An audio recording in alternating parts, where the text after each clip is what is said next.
Hey everybody, we're here at Red Rocks Race and Sportsbook for the Sports Betting Podcast Bookends.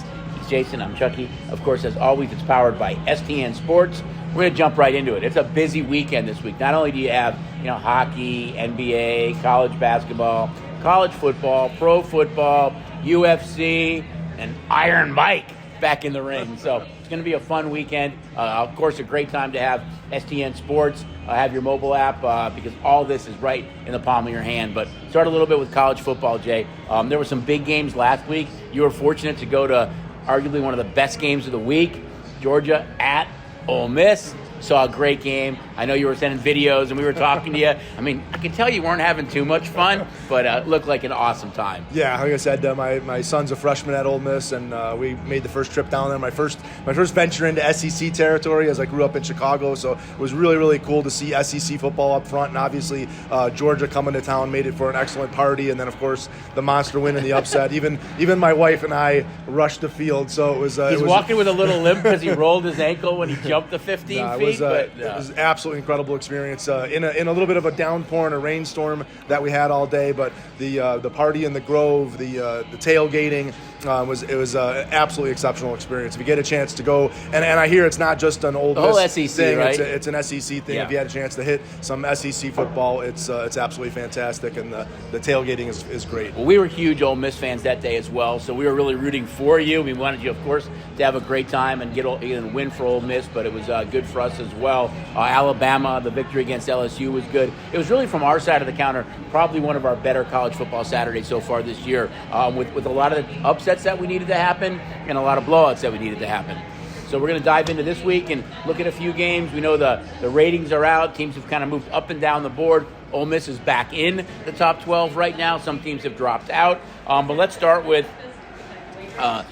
Missouri and South Carolina. Missouri comes into this game 7-2. South Carolina 6-3. South Carolina over a touchdown and a field goal favorite, 12.5-point favorite here. Kind of an intriguing matchup a bit that Missouri's getting so many points. Yeah, and it all has come down to the quarterback. It's a Brady Cook issue. Right. When he's in, Brady Cook, they're a team that they can move the football. When he's out, Missouri struggles to score. And then when they struggle to score, it leads to the defense kind of having that leaky defense because their offense is just not on the field long enough. South Carolina, we've seen this team pull some great ups. You saw them knock Texas A&M off at home, and they beginning to score the football as well. And now they get home a chance, and that's why you see them with almost a 2-touchdown favor. A couple of betting trends here. Missouri is 5-0 against the number their last 5 games when playing South Carolina. South Carolina 7-1 against the number in their last 8 games. And South Carolina and Missouri, when they play each other, the last 12 games, 10 of those games have gone under. So something to look at as far as some of the betting trends go. Another big game now, number 6, Tennessee at number 11, Georgia. Tennessee comes in 8-1, Georgia 6-2. The Bulldogs here cannot afford to stub their toe. They won't be in it if they lose this game here. Tennessee, it looks like they are going to have their quarterback back, so he is going to play. Yeah, we've seen this number tick up somewhat. Georgia opened up 9. They're now 9.5. Total is 48.5 here. Yeah, you talked about it. The story of this game is, again, back into quarterbacks. I'm Ialea, but known below the pronunciation. Obviously, he's a big deal for Tennessee. When he's in there, they have that electric offense. When he's out, they have to depend on the running game a little bit more. And I tell you, this game, to me, is more about the quarterback on the other side, and Carson Beck, who we've seen just absolutely struggle over the last 4 or 5 weeks. 2 interceptions against Mississippi State, 3 interceptions against Texas, 3 interceptions against Florida, and then an interception this past week at Ole Miss. And their offense just doesn't look good. They don't look good from a passing game offense. They're not that Georgia team that we've known to pass to throw the ball down the field. He doesn't have the weapons like he had last year in McConkey and Bowers. They're really dependent on the running game getting going, and when they're forced in those third and long, third and even third mid-range, third and long, Beck just isn't getting it done, and that's where he's making these mistakes and giving the other team a chance to play. To be honest, I didn't think the number would be this big with Tennessee's quarterback there. I thought the number would be a little bit lower than where it is right now. Well, and the other thing, we don't normally see Georgia in this situation. Right, yeah, but they don't lose back-to-back games. I think you have to go back to his first year as a coach with Georgia. It's the last time they lost to back-to-back games. So despite the fact that they're struggling on offense, Beck is struggling going, this is a Georgia unit that we know what they can do. And when you put, with all due the phrase, when you put a dog up against the wall, the Bulldogs, you put their backs up against the wall, this team's going to come out biting and scratching. And they also know where they're at in the rankings. Right. With them sitting as that 12 seed in the rankings means they're out of the college football playoff right now because Boise State, who's the 13, leapfrogs them as the 12 because they get the at-large bid. So right now the Georgia Bulldogs are out of the college football playoff, and they know that a win over a ranked Tennessee team who's ahead of them in the rankings potentially puts them back in. Right. So it gives Georgia the ability to control their own destiny despite the loss this past week. And that's probably why that number's crept up a little bit. Some interesting betting trends here. Tennessee 10-1 straight up in their last 11 games. Georgia is 5-0 against the number in their last 5 games, though, when playing Tennessee. So something to look at. There's some other big games this weekend as well. Tulane at Navy. Tulane comes in 8-2. Navy 7-2. Tulane's -7 total is 54.5. Kind of an intriguing matchup for me as well. I mean, you look at Tulane 15-1 straight up in their last 16 games on the road. Navy is 5-0 in their last 5 games and playing at home against Tulane. Navy's also gone over in their last 5 home games as well. Yet they're catching a touchdown here. Yeah, and Tulane is still on the outside looking in, kind of fighting for it. So they've got to go perfect the rest of the way and then get some help from some of these other teams knocking each other off. But they do have a path to find themselves in the playoff. Another game to look at is Clemson and Pitt. Pitt's had some struggles of late. Both teams comes in 7-2. Clemson is a 10-point favorite, total 54. Clemson 7-1 straight up in their last 8 games. Pitt 6-1 straight up in their last 7 games at home. Pitt's also gone under in 4 of their last 5 games, but they just haven't played that good lately, and Clemson seems to be getting things rolling right now. Well, it goes back to continue to talk about quarterback play. Yeah. It's Holstein for Pittsburgh. He got knocked out of last week's game. The backup comes in, really, really struggles. When he's in, they have an offense that can move the football, but he's even struggled a little bit in the last couple games. That's why you see Clemson a big favorite here. Right. The other thing is Clemson kind of quietly, quietly is still live. You remember the winner of the ACC still gets a bye and is in the college football playoff. And Clemson controls their own destiny. They keep winning. They're going to find themselves in that ACC championship game. Miami's loss really opened the door back up in the ACC. So Clemson is live. They are the team that if they win out, they will be in that ACC championship game. And a win in that ACC championship game obviously guarantees a spot in the playoff. Yeah, there's some other good games too. Kansas against BYU. Kansas comes in 3-6. BYU 9-0. BYU's a 3-point favorite here, 55.5. Total's gone over in 5 of BYU's last 5 games.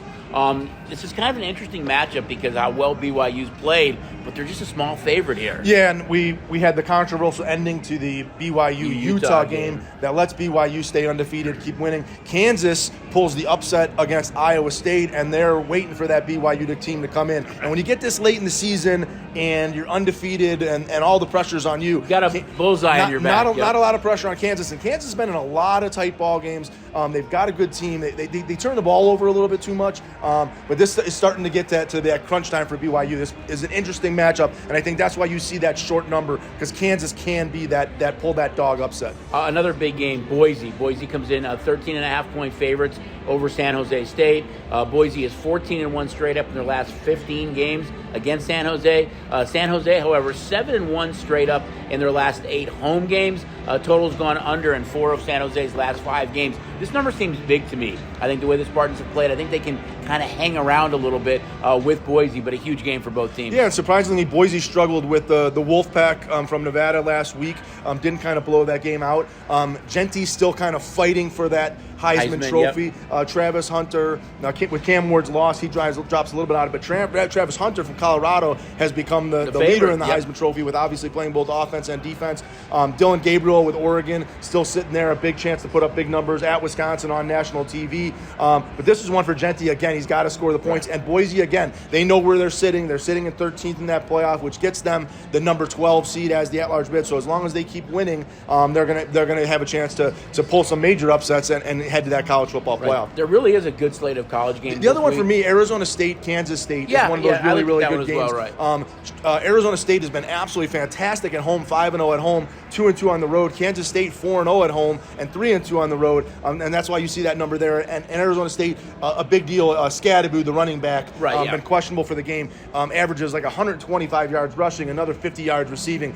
So if you're looking to play that Arizona State Kansas State game, pay attention to that running back. Scadaboo makes a really big difference. Yeah, it really is a good slate of college games this week from early in the day until late that night. Real quick, college last man standing. There are five of you guys left. So congratulations, great job. Trying to get all the picks in. We're going to try to have John go ahead and post these online so you guys can kind of see who everybody has and what's going on. But again, 5 lucky contestants left in last man standing. Great job. We're going to come right back and jump into pro football here on Bookends. Grandma, who you like today? I'm just walking into Durango. State? Grandma, I'm not betting them. No way they win. No, you don't know ball. Grandma, State's getting blown out. No, I will not live bet them. Grandma, there's no way they come back. It's a pick 6. State pulls off a miracle comeback to win. Grandma, you were right. I know. I should have bet them on STN Sports. Okay, I'll admit you know ball. I love you too, Grandma. Bye. Download the STN Sports app now. Hey everybody, we're back here at Red Rocks Racing Sportsbook for the Sports Betting Podcast Bookends, powered by STN Sports and Pro Football. I mean, finally got a couple of primetime games where the dog came in, but it's just getting crazy the way the league is right now. And I mean, it kicks off this week with a huge NFC East battle between the surprising Commanders and the surging Eagles. These two teams really are kind of playing some of the best ball in that division. Of course, Cowboys, we know the injury situation. The Giants, we know the Giants are on a bye. Probably Daniel Jones is taking his last snap there. But you look at the Commanders, how well they've played this year. Jaden Daniels coming off a loss to the Steelers, a game that they led late in that game before giving it up.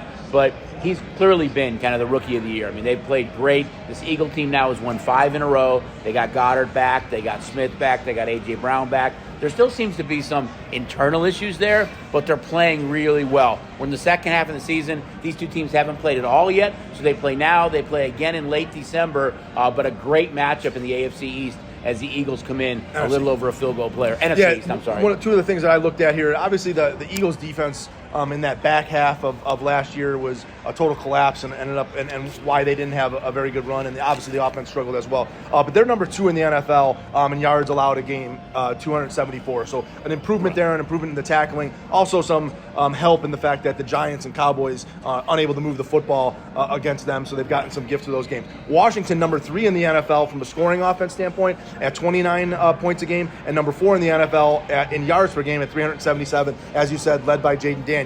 When you look at these games that these teams played last year, 38-31, the Eagles won in Washington. And again, that's with Sam Howell at quarterback for the Commanders, not this dynamic Jaden Daniels. And we had 5 fourth quarter touchdowns in that game to lead to a high scoring matchup. And when they played in Philly won 34-31 in overtime. So two very, very high scoring games that you looked at, and now playing on a Thursday night with a little bit of lack of preparation. We'll see if it's that offensive game, but a lot of fourth quarter scoring in this game. And if you're a fantasy guy, one of the things to look at, A.J. Brown, who's now back and healthy, in both of those games last year, he had 2 touchdowns in both games. So 4 touchdowns last year against this Commander team. They've got to find a way to stop A.J. Brown if they want to win this game. I think from the fantasy side of it, too, if you have A.J. Brown, you want to see if Lattimore's playing. The Commanders traded for him at the deadline from the Saints. He didn't play last week. There's a chance he plays here. But even bigger is the Commanders' offense. It does Brian Robinson play here? He's kind of that guy that really gets that offense going. He's got a lot of touchdowns. He's played really well this year. They have kind of a 2-headed monster in him and Eckler if he's in. But check on his status as well. Let me give you a couple of trends here. Total's gone over in Washington's last 5 games on the road. Philadelphia 5-0 straight up in their last 5 games and 5-1 straight up in their last 6 games when playing Washington. They're just a very small favorite here. Now, Sunday's games. Man, this game is just phenomenal. AFC North, the Ravens at the Steelers. I think you can make a real case now that if you looked at the entire league and said, who are 2 of the 3 biggest surprises in all of football? For me, it's the Steelers. I don't know if you do a monster rewind here on Bookends before the season started, we would have told you that you would check and find that we had the Steelers just behind the Ravens. And Right. we had them ahead of the Bengals and the Browns. So no surprise for me. I thought that the moves that they made in the offseason, obviously somewhat of a surprise how well the Russell quarterback, Wilson that's and the Justin key. Fields Yep. are playing. Right. But they brought in Arthur Smith from Atlanta to run this offense and be a run the football type offense to go with that great defense. So it's no surprise to me that this is exactly how this team plays. They play in tight games with a very good defense, and they steal games late, and that's kind of their And mold. you think about what a great coach Mike Tomlin is. I mean, this team was 4-2 under Justin Fields. Russell Wilson was hurt at the calf injury, and he still made that quarterback change back to Russell Wilson. They're undefeated since Russell Wilson came back. This is the first time these two teams meet as well. They're going to play another time late in the year. I think they play December 21st. But it is really a big matchup here. It's funny that you bring that up, that they play late in the year, because going back and looking at this matchups, I was looking at it from a total standpoint, with the total sitting at a 48.5. Obviously, that total is so very high because we see what this Ravens offense can do. Well, it's also the Ravens' defense is not good. Leaky, Right. but when Lamar Jackson's going, man, they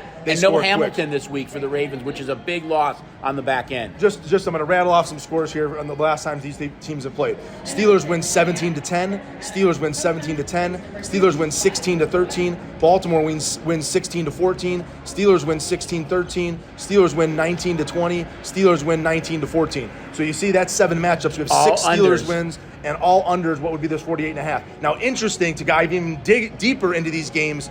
The 17-10 Steeler win and the 16-13 Steeler win are both last game of the regular season wins for the Steelers when Lamar Jackson didn't play because he didn't need to, because the Ravens were already in playoff position. So that last game of the regular season, Lamar Jackson hasn't had to face these Steelers each of the last 2 seasons. So he doesn't have that, the Steelers haven't had a big look at Lamar Jackson. They've got to look at Tyler Huntley the last 2 years. But the Steelers did win a regular season game 17-10 when Lamar Jackson was in action. But again, this has been an under series.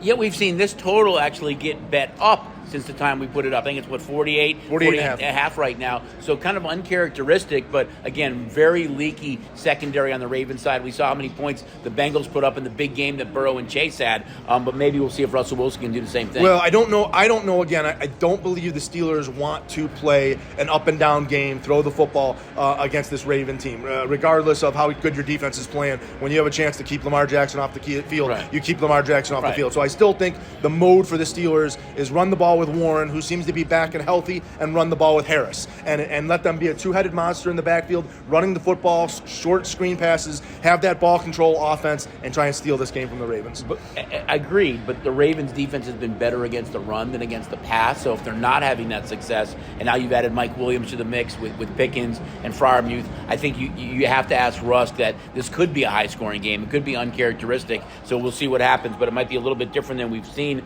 Some interesting betting trends. Baltimore, as Jay kind of alluded to earlier, gone over 5 straight games when playing on the road.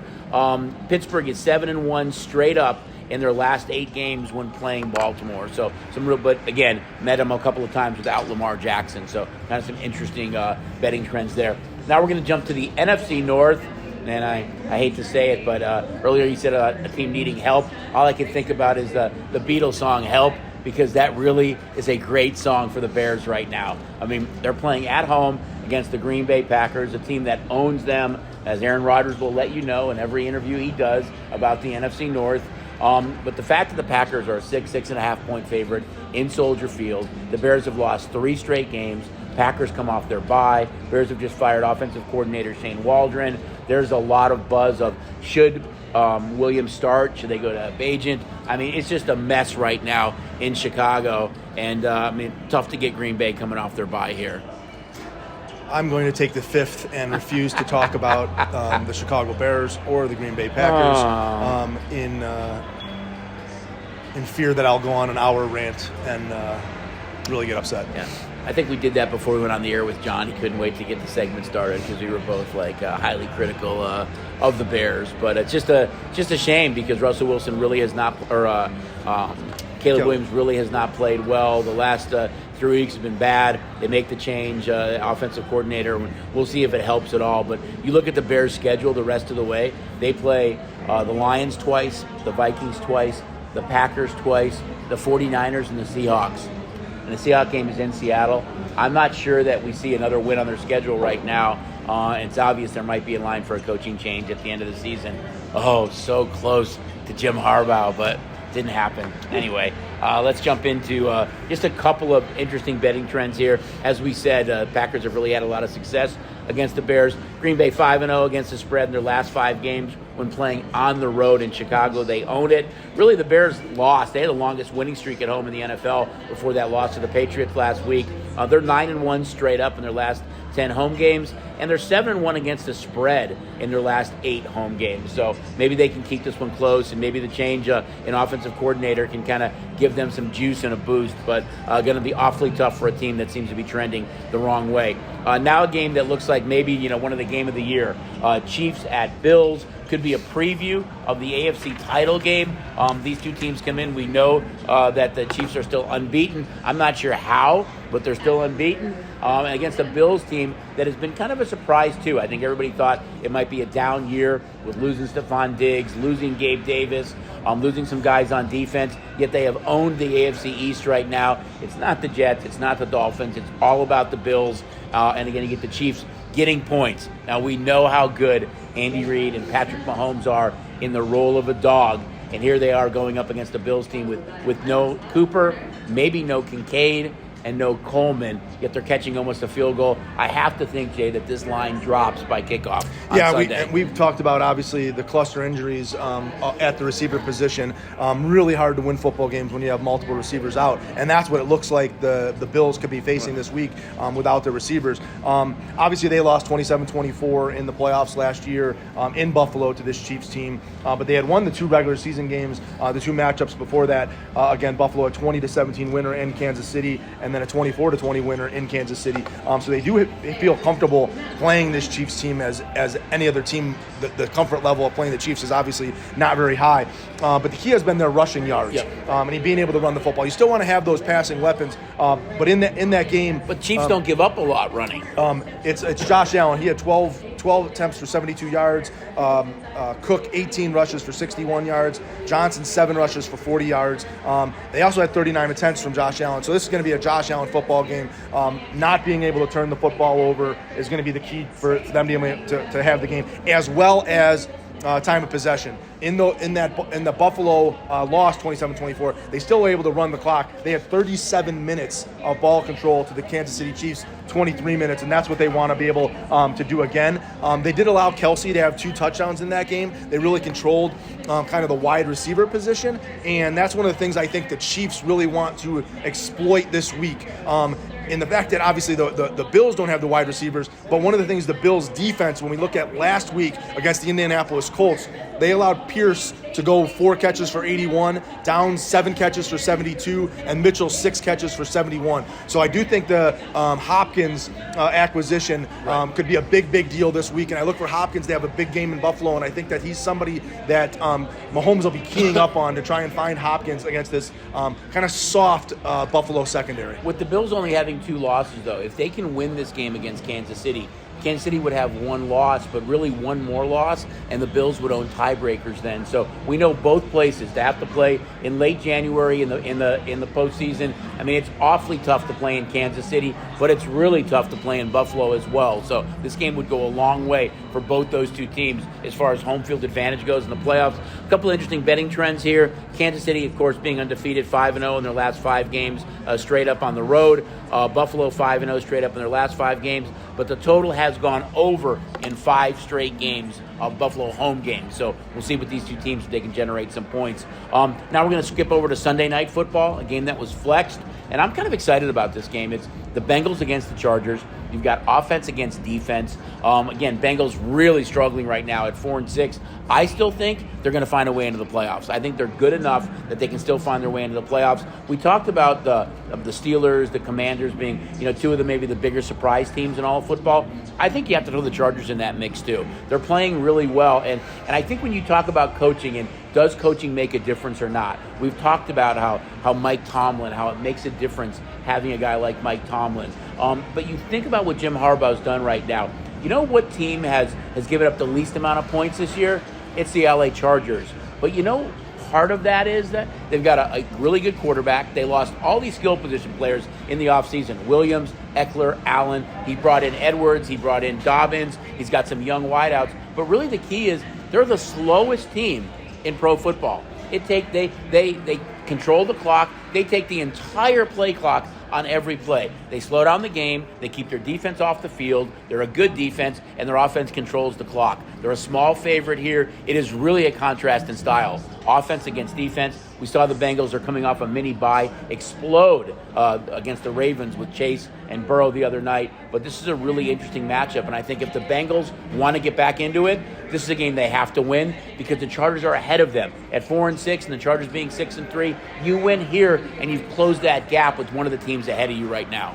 Yeah, you mentioned how the Chargers play, and to me it's very similar to how the Steelers play, right? You depend on that very good defense. You control the clock, control the ball, and you shorten the game. When your quarterback has to go make a play, he goes and make a play. Quentin Johnson's been really, really good for Herbert. He's found him in some key situations. To me, this is the best offense the Chargers have faced in quite some time. Yep. They've been able to pick on some bad offensive football teams. They've caught in some breaks with some quarterbacks being out when they play the Chargers, but obviously you talked about the 286 yards that Chase had last week against the Ravens and that weak Ravens secondary. We're seeing a much better secondary against the Chargers this week and a pass rush that the Chargers get after that quarterback. But man, Burrow, and when he's got Chase going like this, they're a tough tandem to stop.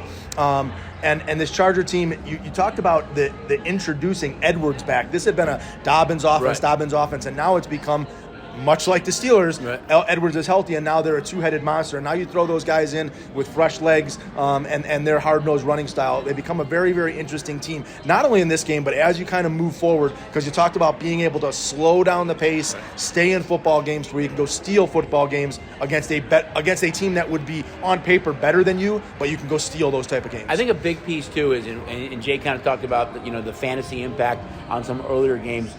Coming off, they played last Thursday, so it's a little bit of a mini bye. Check the status of T. Higgins. If you can get T. Higgins in that mix too, I think having both those guys added with Gesicki at tight end right now, it gives Burrow an opportunity to really kind of spread the ball out. But this is a really good game on Sunday Night Football. Kind of excited about the way they flex this game in. A couple of interesting betting stats. Cincinnati 5-0 against the number. That includes the game against the Ravens on Thursday night. Their last 5 road games. Total's gone under in 9 of the last 11 Charger games. So as we talked about, they slow it down, they take the air out of the ball, they play good defense, they milk that clock against a Cincinnati team that wants to go, go, go. So a huge contrast in styles. Right now, the Chargers are about a 1.5-point favorite. And I think this is a big game to watch because it's essentially the end of your week because you're not going to watch football on Monday. You're going to focus on the NBA or college basketball when we hit Monday night. Unless you're from the state of Texas, you'll want to enjoy that football game. But my suggestion would be to turn in and watch the NBA, NHL, or college basketball on Monday.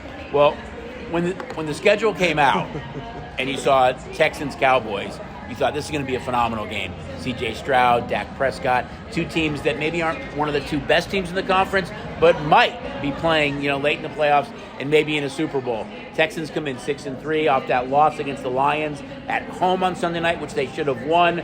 Cowboys, which they had 5 interceptions and still found a way to lose the football game. We've talked about a lot of these quarterbacks, the struggles of guys this year, and I still like C.J. Stroud a lot, but he's not a running quarterback. And you look at this year, I know he's played without Nico Collins and without Stephon Diggs and without Joe Mixon a lot this year, but there's a lot of tape out on him, and he's not having quite that same success as he had last year. I mean, they're 6-3 right now. They're still a really good team, but this Cowboy team is a mess. Texans come in over a touchdown favorite. There's a lot of internal problems with the Cowboys. But it's a game the Texans really need to win to kind of get their season back going again. Yeah, I mean, they're still sitting at the top of the division. They're still on pace for the playoffs. You talked about it. Stroud hasn't looked particularly good, whether that's the Stephon Diggs subtraction by addition instead of the addition by subtraction, bringing a Nico Collins is the key. But, I mean, he had Tank Dell wide open on a route in that game that he misses them. The defense without Will Anderson, again, we talked about 5 interceptions, and you still find a way to lose to the Lions. And obviously the Lions are at the top of the NFL. We have them our co-Super Bowl favorites, and this team's doing everything on all cylinders with their incredible receiving core, the defense, the running backs. But again, when you pick a guy off 5 times, you get 5 turnovers. You're not supposed to lose that football game in any manner, and that's what the Texans found a way to do with a 23-7 lead at the half.